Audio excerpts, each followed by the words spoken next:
The mission of the Inattentive ADHD Coalition is to ensure that children with inattentive ADHD are diagnosed by the age of 8 and that adults with inattentive ADHD receive prompt and accurate diagnosis when seeking help. To learn more about our mission and how you can help, visit iadhd.org.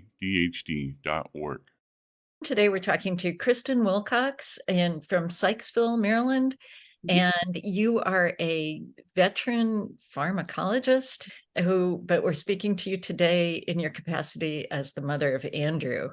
And we had the pleasure of interviewing Andrew and wondered if you could start out by just telling us a little bit about him. Sure. Andrew is currently in college now, and he was diagnosed with the inattentive subtype of ADHD when he was in third grade. He had a teacher in second grade who recognized his symptoms because she had a son at the time who was diagnosed with inattentive ADHD, a high school age son. So she recognized his behaviors and brought it to my attention. And we watched him for a year just to see what would happen. And then in the third grade, he was officially diagnosed with the inattentive subtype of ADHD. So it's been about 11, 12 years that I've been helping him manage his ADHD. And now he's on his own and doing really well. He's learned to help himself and advocate for himself. So I'm really proud of him. That's fantastic. Were you studying ADHD medications before you realized that your son had it? I was. My background is in drug abuse research. I have a Ph.D. in pharmacology, and I spent over 20 years in academia as a drug abuse researcher. And when we moved to Maryland, I worked for Hopkins for a little bit, and I did work on an ADHD study. We were evaluating ADHD medications.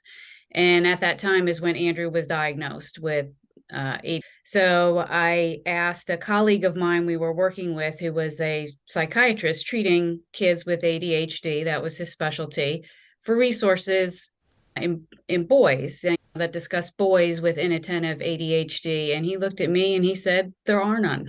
I had a lot of learning to do on my own. And then eventually Andrew and I decided to tell our story. And that's why we wrote our book, Andrew's Awesome Adventures with His Inattentive ADHD Brain. I want to ask you about that book, but first, before the teacher told you about Andrew, had you noticed anything about him that made you suspicious?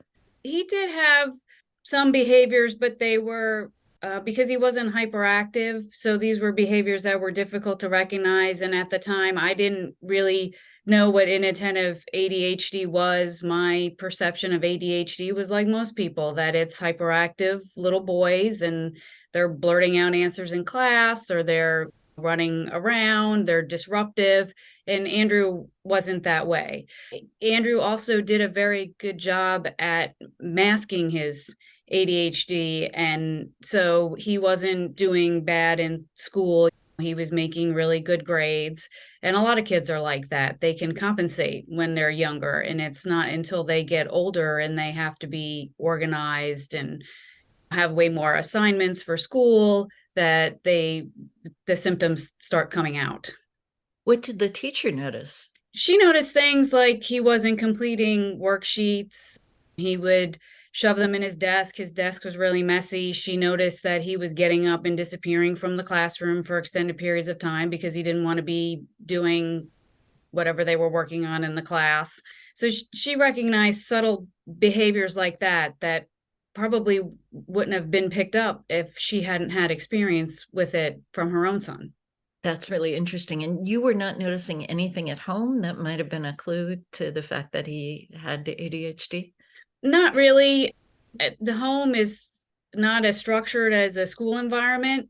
Sure. So usually it takes parents a little bit longer to recognize these behaviors in their child, because I could tell him to clean his room, but if he didn't clean it right then, clean it tomorrow.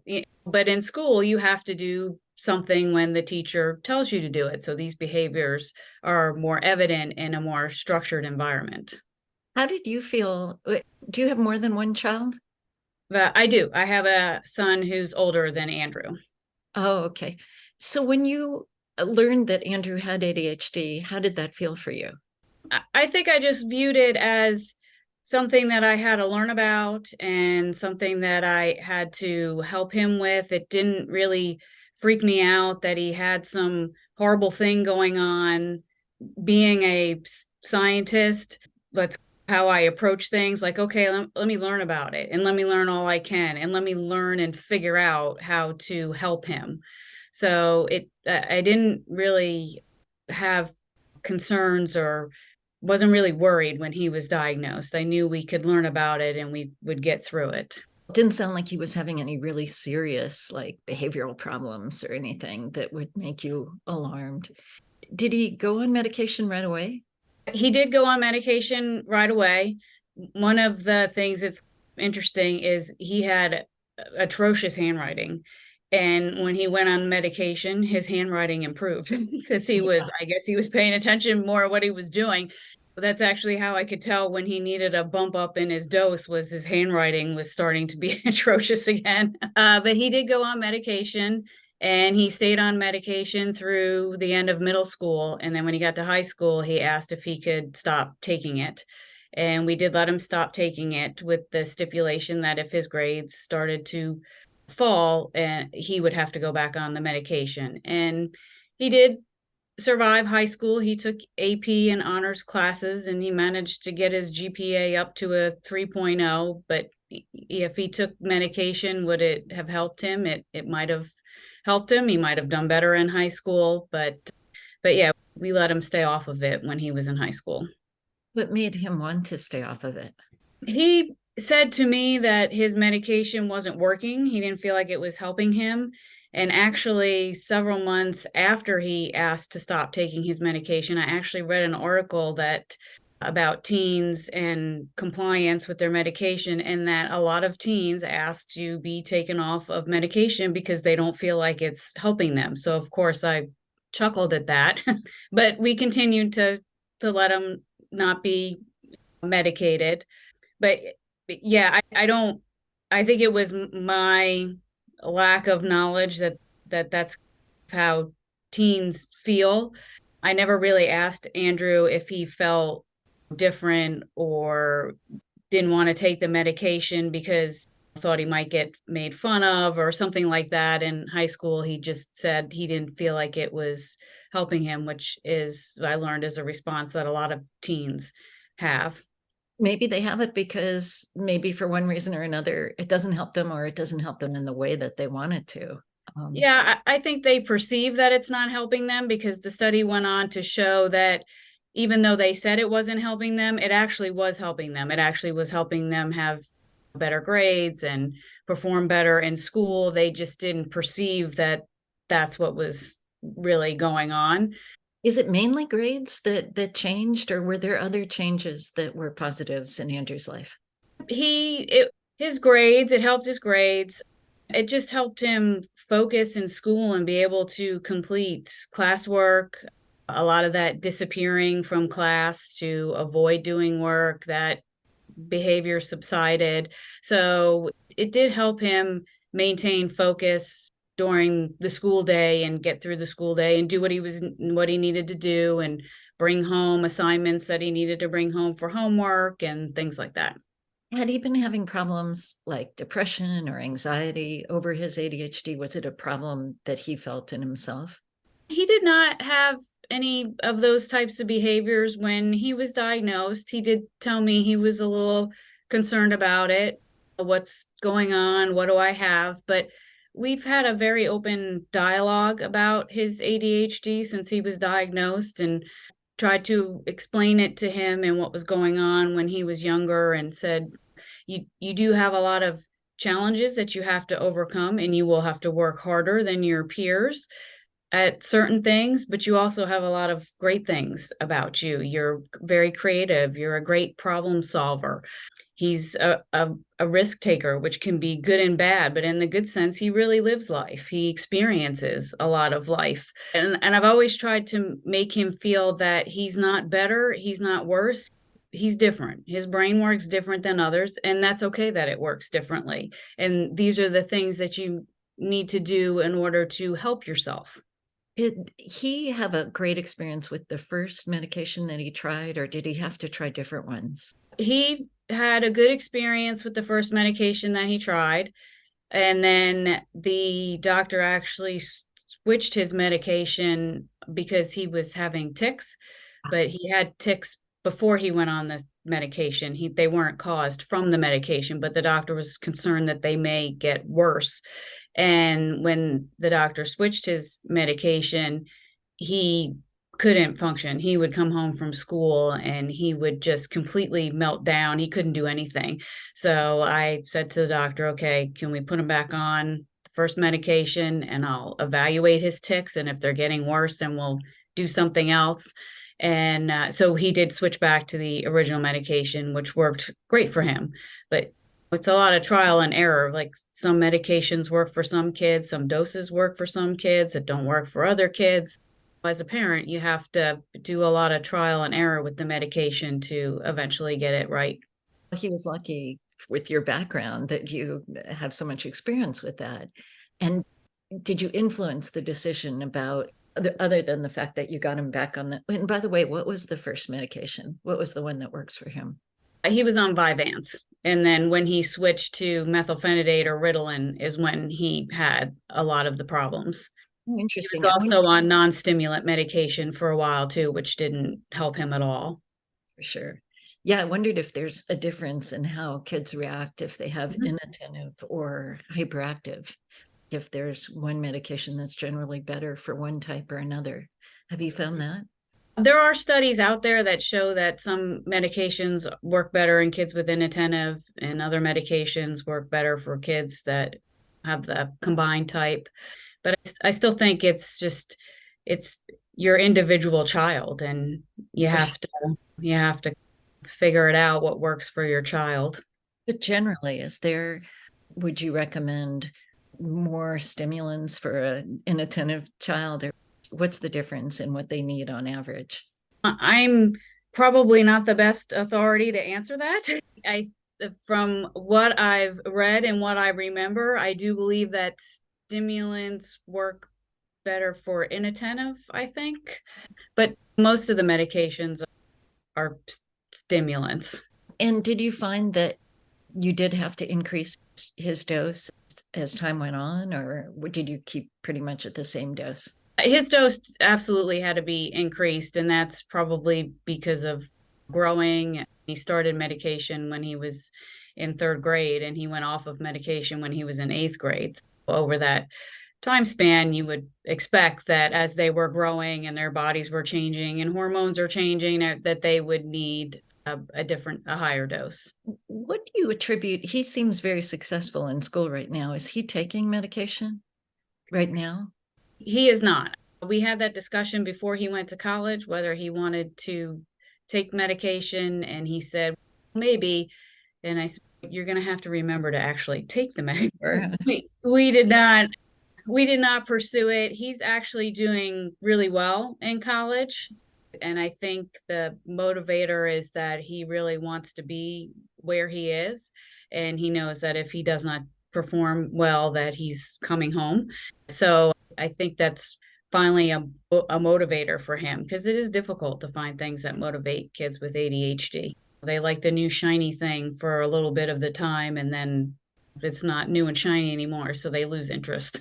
As I recall, he has a pretty strong interest in science and inventing things, doesn't he? Tell us a little bit about that.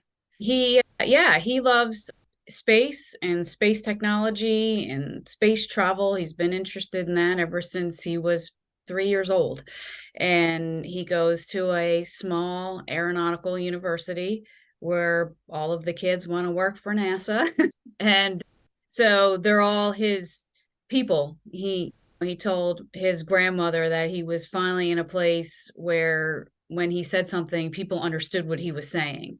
And I think that's part of what makes him successful there, is that's his passion, and he's able to do that every day, which is critical for kids with ADHD, that they have to do what they're passionate about in order to be successful. So true. And I think the way that our school system works from K through 12 is just torture for so many kids with ADHD. Some people have said to me that if the schools were different, we wouldn't need medication because the kids wouldn't have to be generalists sitting in their chairs for doing everything, having to be good at everything. Yes, I absolutely agree. School was not designed for Andrew. Was it stressful to parent him, to be his parent? Some points were probably stressful, probably more frustrating, more worrying, because I knew Andrew's potential. I knew that he was bright, that he could do the work, but that his ADHD would just get in the way and make it difficult to show what you know. So that's probably what was the most stressful for me, making sure I communicated with his teachers and his teachers understood how he learned and what his strengths were and what his weaknesses were. So he just wouldn't be brushed off to the side as the kid. He doesn't care about school. He doesn't even want to try. So I'm not even going to, bother with him. So that was probably the most stressful and frustrating part of parenting an ADHD child. I read you had written that being the parent of an ADHD child means that you have to do a lot more work with the school than you ever thought would be necessary. And I guess you had the experience with an older son of it's almost like a second job, isn't it? You have so aware of what's happening in this kid's mind and the trouble he might be getting into. Yeah. Yes, no, you do have to interact a lot with the school, but I did find that the teachers were very appreciative that I was telling them about Andrew and how he learned. I would email his teachers every Friday to see if he had any assignments that were due, if he had any tests that were coming up, if he had any projects that were coming up, if he had things that he didn't complete that they would allow him to complete and turn in late. And they really appreciated that effort that I made. But it is challenging. And Andrew actually did come home on the last day of high school and say, "Thanks, Mom, for getting me through school." I said, well, that made it all worth it. This is why sometimes a parent with ADHD like me is not the best idea, because you have to have that consistency, lack of impulsivity with the teachers. You can't get too impatient with them, and you have to just be, yeah. So I think that probably was a huge asset for him. What else is helping him succeed in college? Has he figured out personal habits that now that he's away from you, where he has his own executive function? I think we started some of that process in high school. So I tried to back off a little bit of him in high school and helped him and let him advocate for himself. So I think that's been helpful. The school he goes to, like I said, it's a very strong motivator for him to want to stay there. So he is proactive about doing things at school that he was not proactive about in high school. I think some of the things, like in college, when you get to college, they have all of their assignments on Canvas, which a lot of colleges use Canvas for assignments. So he can see all of his assignments, and he really likes that he can see what he has to do and when things are due. And so that works for him. And they don't really do that in high school. They want them to use a planner and write stuff down, which is not their MO. I have a stack of planners that, are off in a corner collecting dust that Andrew never used. But yeah, so I think things like that help him to be successful. And hopefully I've taught him to advocate and to manage things on his own, which is very, very difficult for me as a parent to back away and actually let him do it. But he's so far he's doing a good job. He had a little struggles in English class last year, and English was always his worst subject. I had to actually check his grades and get on him about that a little bit. But then after that, he was proactive with things and said, "Here, Mom, can you read this essay for me that I have to turn in?" And he's in biology now and didn't do so well on the first lab report. So the second one he sent to me, he said, "Ma, can you give me your input? And this is what they commented on the first one." That's great that you have the relationship where he can rely on you when he needs to and not feel embarrassed about that. It sounds like you have a good working relationship with him. When did you decide to do the book? So we decided to do the book Probably when Andrew was in the end of elementary school.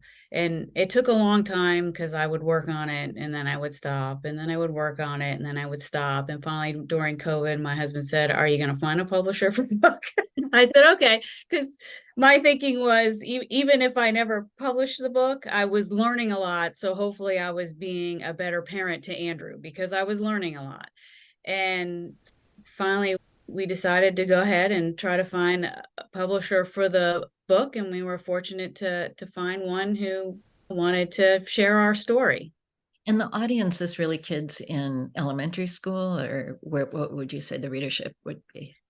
The audience, so the book is two parts. So the first part is Andrew telling his story about ADHD, and then the second part of the book is my insights raising an ADHD child. And I try to explain some of the science behind ADHD by relating it to my experiences with Andrew. So the part of the book for Andrew is for end of elementary school, beginning of middle school, because that's when inattentive is being recognized. Once these kids get into middle school and they have trouble compensating and they have all of these assignments that are due and they have to be better planners and better organizers, is when the symptoms really start to affect them. And that's when it really started to affect Andrew in 6th and 7th grade. Sure. How does he feel about the book now? I've written a book with my son and didn't use his name because I was worried that people could Google him with some future. Mm-hmm. Is Andrew comfortable with his name being on the book? He is. He is very comfortable with it. He has no problem talking about his ADHD. After the book came out, I actually asked him, I said, "Are you embarrassed? Are you happy?" And he said he was not embarrassed. He wants to help other kids. He's had people come up to him and say, "Hey, you wrote a book with your mom, and my mom's reading it for my younger brother." And he's had kids come up to him and say, "I read your book and it helped me. It helped me to know there was somebody else out there like me." And because he was diagnosed so early, we were able to almost normalize his ADHD, and we had a lot of open discussions about it. So he's very comfortable with it. He enjoys talking about it. He's done several things with me to parents groups and other professional groups. And I've found over the couple of things we've done together that parents actually like to hear him talk more than me. For sure, because somebody who can actually, I think a lot of us, our kids at the younger ages, have trouble really talking about it and to hear what might be going on in their minds. And I did notice when we interviewed him, he was very confident and very natural about his ADHD. And so he is. And I think a lot of parents look at him as almost like a success story. They see him and they see he's in college and they have younger kids in elementary and middle school, and they probably think there is hope for my child. What does he want to, does it, so he wants to work at NASA? Is that his dream? He would like to work at NASA or SpaceX or any kind of in the space industry. He would like to work. Yeah, that's always been his interest and his passion. That sounds great. I think this is wonderful. Cynthia, have I forgotten to ask anything that you'd like to ask? That's where Cynthia comes on. And the only thing I was wondering, do you think that your experience with your teachers was unusual? Do you have especially good schools in your community? When you say the teachers were grateful for your input, because I don't know if that's the general impression people have. So we do have good schools here. The public school system where we live is very good. But I don't know if other school systems would be as appreciative, I guess, of parental input. I know our school system was. I know other teachers that I've talked to who teach in other counties in Maryland said, "Oh, we wish that parents would have an open line of communication with us." I think teachers they want to help. They want to help their students be successful. And if they know that the student is getting the parental support at home, I think most teachers would probably appreciate that. And I wouldn't be afraid to reach out to any teachers. As a parent, I wouldn't be afraid to reach out to teachers and say, hey, this is how my kid learns, and this is what he's strong in, this is what he needs help with. And some of that too is because a lot of these schools in the classrooms, they have 30 plus kids. So even though your child has a 504, doesn't necessarily mean that all of those accommodations can be met, especially when they're half the class probably has 504 or IEP accommodations, and 10 of them need to sit right in front of the teacher. You can't really do that. Yeah. There's no second row. Yeah, exactly. But I think they really want to help your student to succeed. I think that's what they're passionate about, teachers. In some cases, I've found you have to find the correct balance of humble and insistent to really advocate for your kid. Yes.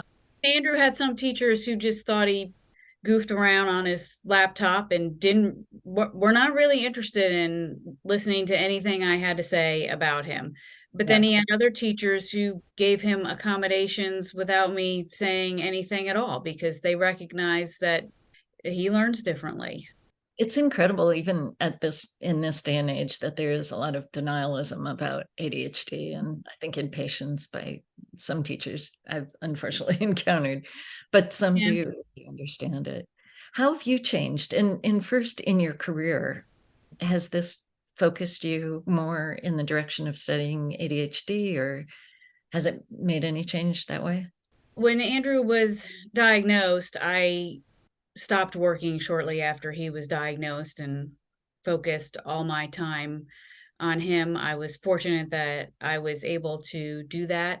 I think if I went back and did research now, I absolutely would do research with ADHD, because over the years I have learned about it and developed a passion for learning about it. And I'm also fortunate that I can do things like read research articles, and I can understand what they're saying because of my background in academic research. But if I went back, I think I would do stuff with ADHD. So what are you doing now do you have a professional life outside of parenthood right now? It's promoting my book, and I write for a blog called Myth Busting ADHD on Psychology Today. So it's getting the word out about inattentive ADHD and increasing awareness. And initially my mission was to increase it in boys, because it wasn't really discussed in boys, but it's not really discussed much at all. So I think increasing awareness of inattentive ADHD in general is what I'm trying to do through writing. I work with Cynthia on the board of the Inattentive ADHD Coalition, and I just recently became a board member of the Greater Baltimore chapter of CHAD. So yeah, it's really a mission. I guess you saw how easily it could have gone, that Andrew wouldn't have been diagnosed, or more time would have passed. Absolutely. I don't know if Andrew ever would have been diagnosed if that teacher didn't recognize his symptoms. So I'm very grateful to her. And yeah, I think it just set Andrew up for success. That's fascinating, because I'm guessing that many boys, and especially young girls, go through the school system and they're just continually frustrating themselves and their teachers. And yeah, I believe that. Yep. Yeah. Good for you. Kristin, thank you so much for your time. It's just been really lovely to talk with you, and I wish you and Andrew tremendous success. Thank you, Katherine. It's been great talking to you as well. This has been a production of Inattentive ADHD Coalition. Check us out at iadhd.org and see how you can help us by donating or by spreading awareness about inattentive ADHD. Thank you.